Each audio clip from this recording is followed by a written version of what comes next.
Hello, it's me, Bruce Dransfield again from Zycon Colour Services with the third of our colour webcasts. This one is the second part, second hander, one of two.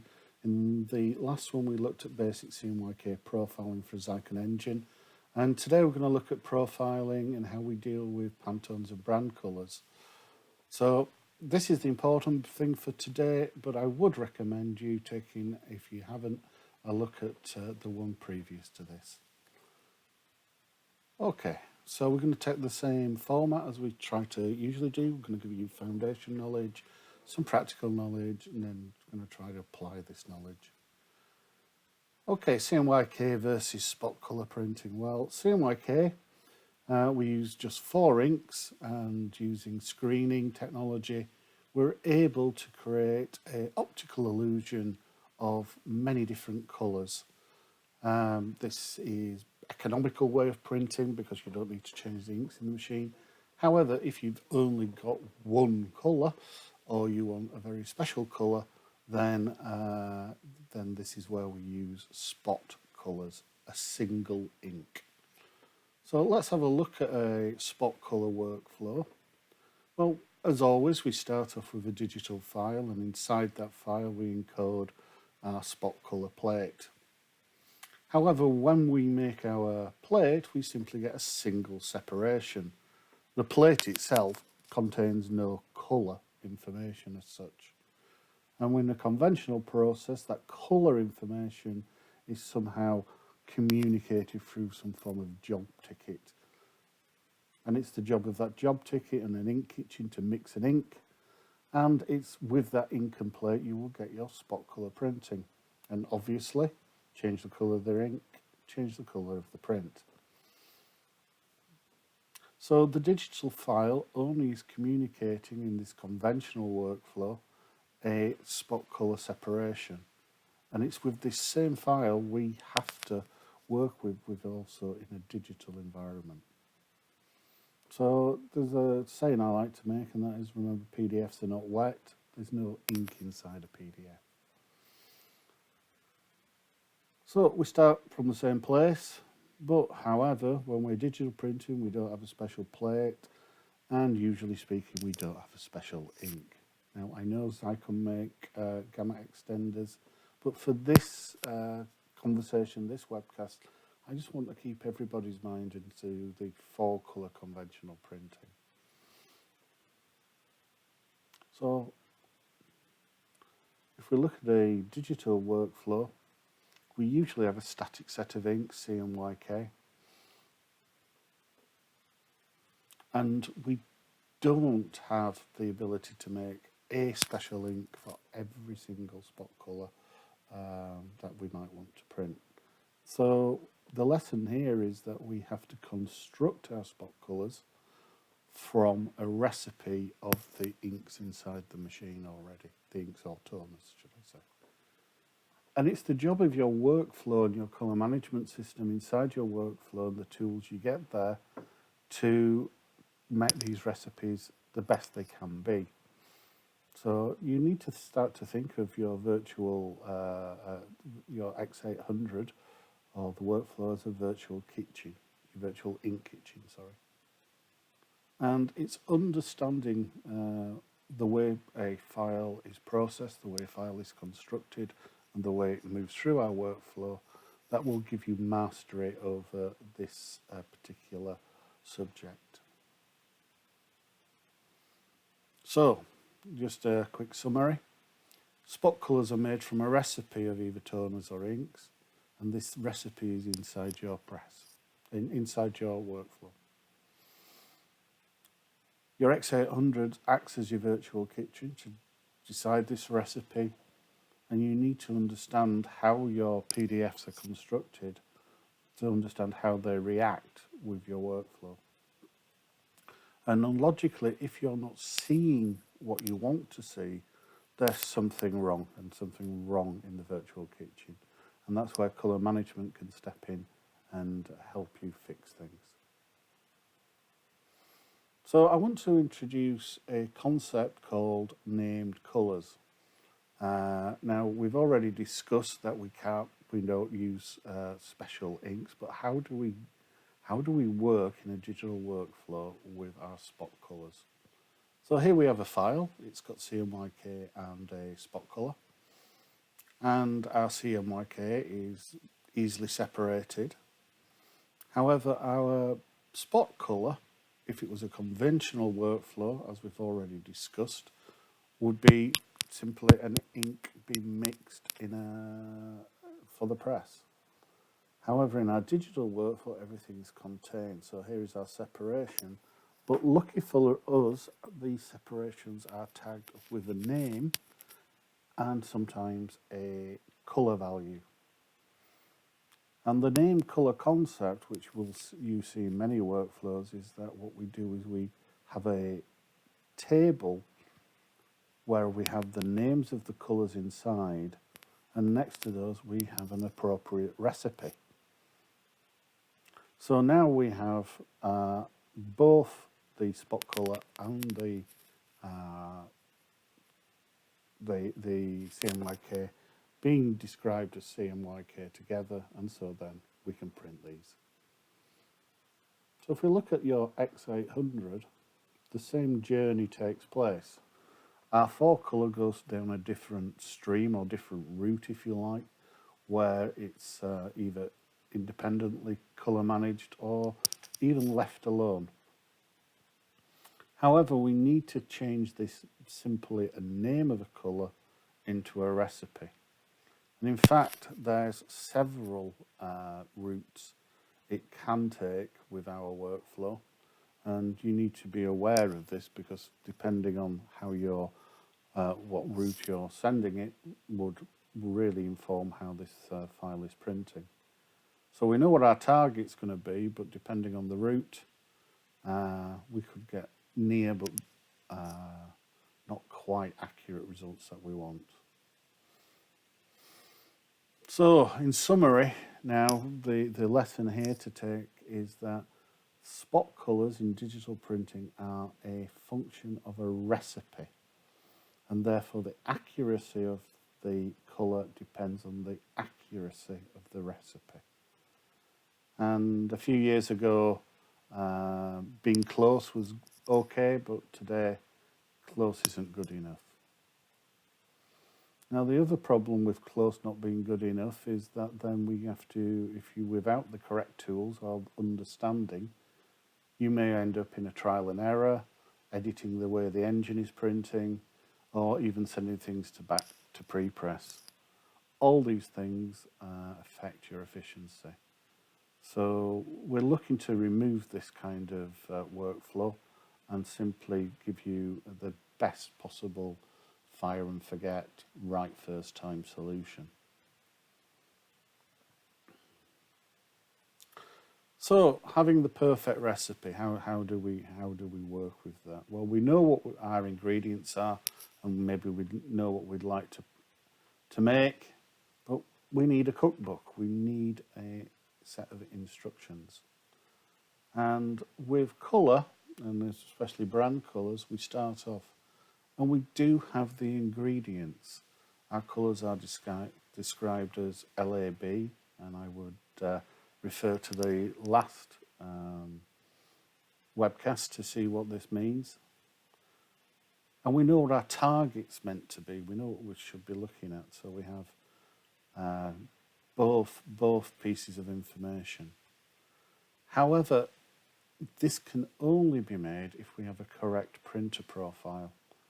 And having the correct printer profile will allow us to find that very subtle correct recipe for that colour to work. And the problem is when we use a generic or an incorrect printer profile, you're going to be close but frustratingly inaccurate. And that's simply because the translation between what we would like to see and how to make the recipe is incorrect.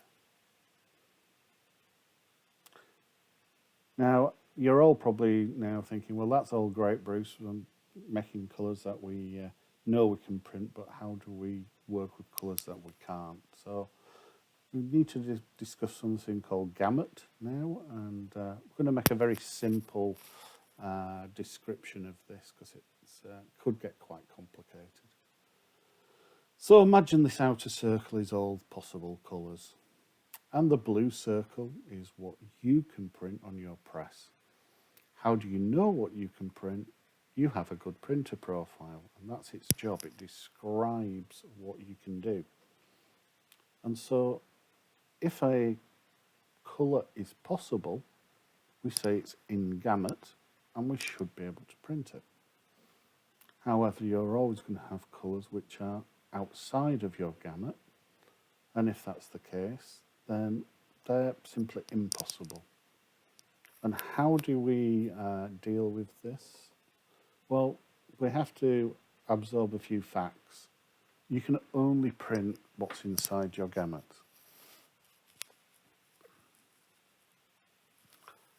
So if we look at the diagram on screen here, what we have to do is map the colour that is outside to the nearest possible colour that we can produce.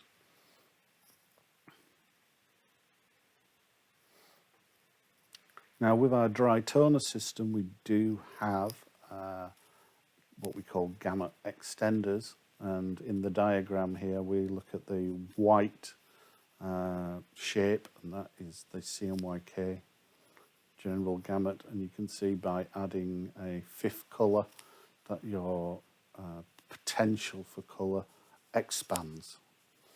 So in the last example with the orange, if we added the orange to the system here, I'm sure we'd be able to print it.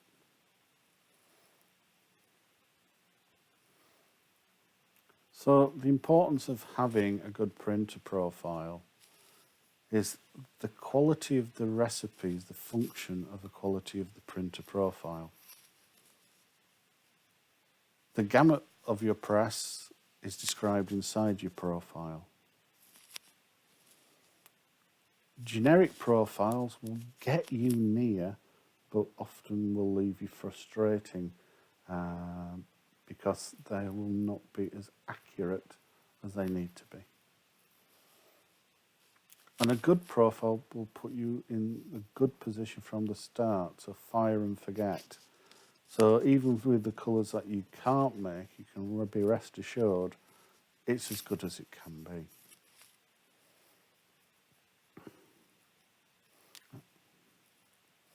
And of course, with the dry toner system, we can use a fifth colour and extend the gamut. So, a long and winding road there, but this is the kind of foundation knowledge that you need to take on board. So we'll have a look at some of the more practical knowledge now. How do you build a profile? Well, there's 3 steps. We print, we measure, and we process using Zycon Color Control. And what we get back, and what we discussed in the last presentation, we get back our printer profile, but we also get a colour library now which has been created for our media, for our press, for our printing condition, which is optimised to be as good as it can be. And we also get our prediction report. And what is a prediction report? I can hear you saying. So knowing if you can or can't make something can save a lot of time. So as we discussed, with a good profile, the colours that are inside the gamut should be very, very good first time. However, you are always going to have colours which are outside of your gamut. And knowing this up front in terms of a report can save a lot of time and heartache trying to reproduce something that you can't produce. So the optimized workflow for me is that the is a two-parter, is that our profile and our optimized color library are used in our workflow to give you the optimized printing condition. However, we share the prediction report and the understanding of how to read this with people throughout the organization. And in doing so, then you will know up front whether or not a colour is possible or not before you print one drop of ink or toner. Now, one of our strongest products we have is Zycon Colour Forecaster Pro, and frankly it deserves its own presentation, so we're just going to do a look at a few of the things that it allows us to do. One of the things is fine-tuning. So first of all, it informs us up front that a colour is going to be difficult to reproduce, or it's out of gamut. And so this number represents how far away we are from what we can do. However, we still want to maybe make some choices. And so we have this concept of the candy shop, whereby a user can print this chart and either internally or externally decide on maybe the best possible compromise for a colour which is outside of the gamut. Also, Colour Forecaster Pro allows you to directly import colours which are pre-printed. Now this is very useful, especially if a colour has already been defined as a Pantone, but the print is different to the Pantone book, and in this way we can very simply replace the official Pantone with the pre-printed sample in the click of a button.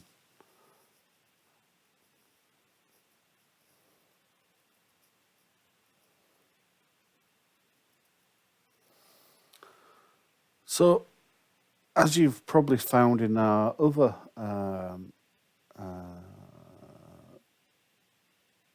webcasts, that the actual practical side of things is very simple. It's the underlying knowledge and underlying understanding which is the difficult part. To load or implement your new colour workflow onto your X800, it's a simple drag and drop of the files into any hot folder, at which point we need to build a job ticket, and inside that job ticket in the CMS we will now choose our correct library and with the correct CMS settings, and from this we will be able to have the most optimized colour workflow we could possibly hope for. And if we do need to edit things, then it's a click of a mouse to bring Colour Forecaster into the equation, and where we can edit, finesse, or make candy shops from a colour. So throughout this, we've been looking at a couple of pieces of software. One is Icon Colour Control, which is our profile generator, and Colour Forecast, which is our suite of editing tools, measuring tools, and a bunch of other things to help with the colour management of brand colours. So thank you very much for this. Next time we're going to investigate the world of Delta E, and until then, happy printing. And I've been Bruce.